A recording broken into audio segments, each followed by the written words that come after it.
कक्षा 8 घर्षण। प्रश्न 1, रिक्त स्थान की पूर्ति कीजिए। क, घर्षण एक दूसरे से के संपर्क में रखी दो वस्तुओं के पृष्ठों के बीच का विरोध करता है। गति का विरोध करता है। घर्षण पृष्ठों के पर निर्भर करता है। घर्षण से उत्पन्न होती है गर्मी। कैरम बोर्ड पर पाउडर छिड़कने से घर्षण हो जाता है कम। सर्पी घर्षण स्थैतिक घर्षण से होता है कम। प्रश्न नंबर 2, 4 बच्चों को लौटनी की स्थैतिक पर सर्पी घर्षण के कारण बलों को घटते क्रम में व्यवस्थित करने के लिए कहा गया। उनकी व्यवस्था नीचे दी गई है। सही व्यवस्था का चयन कीजिए। स्थैतिक, सर्पी, अलौटनिक।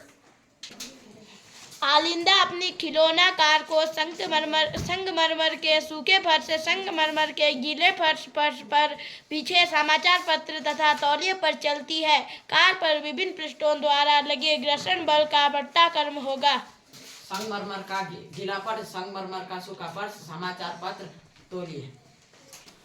प्रश्न नंबर 4, मान लीजिए आप अपने डेस्क को थोड़ा झुकाते हैं। इस पर रखी कोई पुस्तक नीचे की ओर सरकना आरंभ कर देती है। इस पर लगे घर्षण बल की दिशा दर्शाइए। घर्षण बल पुस्तक की गति के विपरीत दिशा में कार्य करता है। प्रश्न नंबर 5, मान लीजिए दुर्घटनावश साबुन के पानी की भरी बाल्टी संगमरमर का किसी फर्श पर उलट जाए। इस गीले फर्श पर आपके लिए चलना आसान होगा या कठिन? अपने उत्तर का कारण बताइए। फर्श पर चलना मुश्किल होगा। अगर फर्श पर संगमरमर की बाल्टी उलट जाए तो वहाँ पे फिसलन होगा। अगर हम उस फर्श पर चलेंगे तो हम गिर सकते हैं क्योंकि वहाँ पे कम घर्षण बल होगा। प्रश्न नंबर 6, खिलाड़ी कीलेदार जूते क्यों पहनते हैं? कीलदार जूते घर्षण को बढ़ा देते हैं और कीलदार जूते जमीन के साथ अच्छी पकड़ बनाते हैं। खिलाड़ियों को दौड़ते या खेलते समय फिसलने से बचाते हैं। प्रश्न नंबर 7, इकबाल को हल्की पेटी धकेलनी तथा सीमा को उसी फर्श पर भारी पेटी धकेलनी है। कौन अधिक घर्षण बल अनुभव करेगा और क्यों? इकबाल कम घर्षण बल अनुभव करेगी और सीमा अधिक घर्षण बल अनुभव करेगी क्योंकि उसको भारी पेटिका उस फर्श पर धकेलनी है, इसीलिए सीमा अधिक घर्षण बल अनुभव करेगी। इकबाल की हल्की पेटिका पर कम घर्षण बल होगा और सीमा की भारी पेटिका पे अधिक घर्षण बल होगा, इसीलिए वह अधिक घर्षण बल अनुभव करेगी। प्रश्न नंबर 9, वर्णन कीजिए घर्षण किस प्रकार से। प्रश्न नंबर 8, व्याख्या कीजिए सर्पी घर्षण स्थैतिक घर्षण से कम क्यों होती है? जब वस्तु स्थिर होती है तो वस्तु के बीच की सतह पर अनियमितता का अंतर उस समय की तुलना में अधिक होता है। जब वस्तु गति में होती है तो वस्तु उसके विपरीत कार्य करता है और जब वस्तु स्थिर होती है तो वस्तुओं के बीच सतहों की अनियमितता का अंतर उस समय की तुलना में अधिक होता है। जब वस्तुएं गति में होती है तो उनकी सतहों के बीच परस्पर प्रभाव पड़ता है, इसलिए सर्पी घर्षण स्थैतिक घर्षण से कम होता है। प्रश्न नंबर 9, वर्णन कीजिए घर्षण किस प्रकार शत्रु एवं मित्र दोनों है? शत्रु के रूप में घर्षण के कारण हमारे जूतों के तले घिस जाते हैं और घर्षण के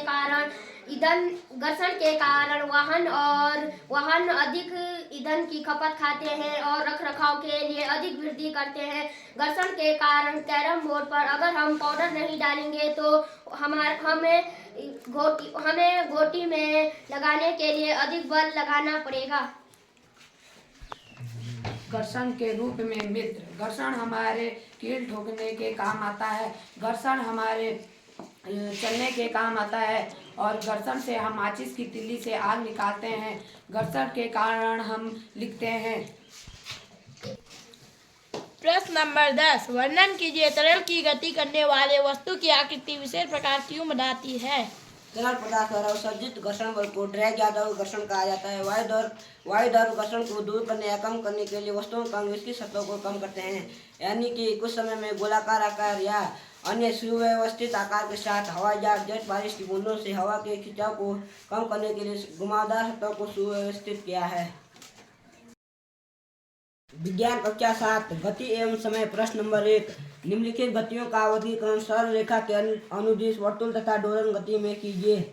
दौड़ते समय आपके हाथों की गति, दोलन गति, सीधी सड़क पर गाड़ी खींचते घोड़े की गति, सरल रेखा के अनुदिश गति, मेरी दौरान झूले में बच्चे की गति, दोलन गति, शीशा झूले पर बच्चे की गति, दोलन गति, विद्युत घंटे के हथौड़े की गति, दोलन गति, सीधे पुल पर रेलगाड़ी की गति। सरल रेखा के अनुदिश गति। सही तथा गलत बताइए। समय का मूल मात्रक सेकंड है। सही। प्रत्येक वस्तु नियत चाल से गति करती है। गलत। दो शहरों के बीच की दूरियां किलोमीटर में मापी जाती है। सही। किसी दिए गए लोलक का आवर्तकाल नियत नहीं होता। गलत। रेलगाड़ी की चाल मिनट प्रति हॉर्स में व्यक्त की जाती है। गलत। प्रश्न नंबर 3, कोई सरल लोलक 20 दोलन पूरा करने में 32 सेकंड लेता है। लोलक का आवर्तकाल क्या है? एक दोलन करने में लगने वाला समय लोलक कहलाता है। आवर्तकाल बराबर कुल समय बटे दोलनों की संख्या। एक दोलन पूरा करने में लगने वाला समय लोलक का आवर्तकाल कहलाता है। आवर्तकाल बराबर कुल समय दोलनों की संख्या।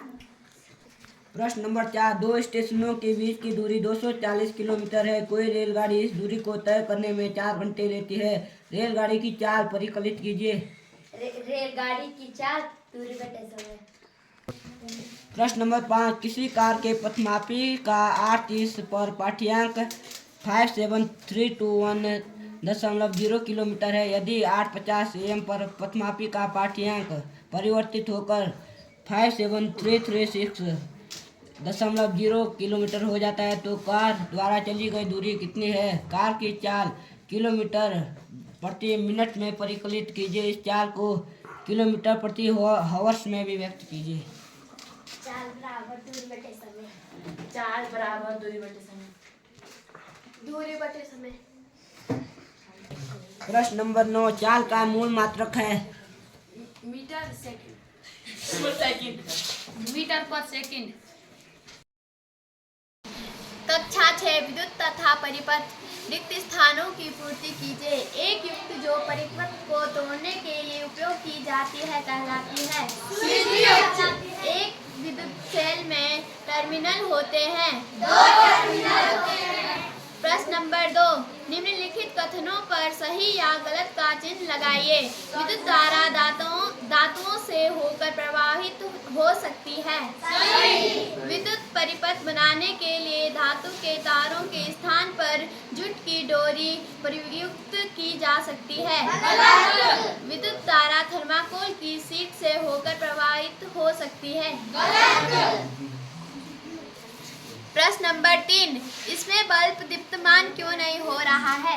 बल्ब दीप्तमान इसलिए नहीं हो रहा क्योंकि पेंचकस का जो हत्ता है वो अधातु है, इसलिए बल्ब दीप्तमान नहीं हो रहा है। प्रश्न नंबर 4, आरेख को पूरा कीजिए और बताइए कि बल्ब को दीप्तमान करने के लिए तारों के स्वतंत्र सिरों को किस प्रकार जोड़ना चाहिए। जो तार है हमें उनको सेल के प्लस माइनस पर लगाना है, तभी बल्ब दीप्तमान होगा। प्रश्न नंबर 5, विद्युत स्विच को उपयोग करने का क्या प्रयोजन है? कुछ विद्युत संयंत्रों के नाम बताएं जिनमें स्विच उनके अंदर ही निर्मित होते हैं। जैसे हमारे घर पे स्विच है, वो तोड़ेगा तो लाइट दीप्तमान नहीं होगी, अगर जोड़ेगा तो लाइट दीप्तमान होगी। प्रश्न नंबर 6, चित्र में सुरक्षा पिन की जगह यदि रबड़ लगा दे तो क्या बल्ब दीप्तमान होगा? नहीं, क्योंकि रबड़ विद्युत रोधक होता है, इसलिए बल्ब दीप्तमान नहीं होगा। प्रश्न नंबर 7, क्या चित्र में दिखाए गए परिपथ में बल्ब दीप्तमान होगा? नहीं, क्योंकि तार दोनों एक ही टर्मिनल से मिला है, इसलिए बल्ब दीप्तमान नहीं होगा। प्रश्न नंबर 8, किसी वस्तु के साथ चालक परीक्षित का उपयोग करके यह देखा गया कि बल्ब दीप्तमान होता है। क्या इस वस्तु का पदार्थ विद्युत चालक है या विद्युत रोधक? व्याख्या कीजिए। अगर कोई वस्तु जलती है तो वह विद्युत चालक होगा। प्रश्न नंबर 9, आपके घर में स्विच की मरम्मत करते समय विद्युत मिस्त्री रबड़ के दस्ताने क्यों पहनता है? क्योंकि हमारा शरीर विद्युत चालक होता है और रबड़ के दस्तान अगर हमारे हाथों में होंगे तो रबड़ के दस्तान विद्युत रोधक हैं, इसलिए हमारे शरीर को करंट नहीं लगेगा। प्रश्न नंबर 10, विद्युत मिस्त्री द्वारा उपयोग किए जाने वाले औजार जैसे पेंचकस और प्लास के हत्थों पर प्रायः प्लास्टिक या रबड़ के आवरण चढ़े होते हैं, क्या आप इसका कारण समझा सकते हैं? क्योंकि विद्युत मिस्त्री इसलिए उनको ले जाता है क्योंकि जो उसके हफ्ते होते हैं उन पे प्लास्टिक लगे होते हैं और प्लास्टिक विद्युत रोधक होता है और उसके करंट नहीं लगता।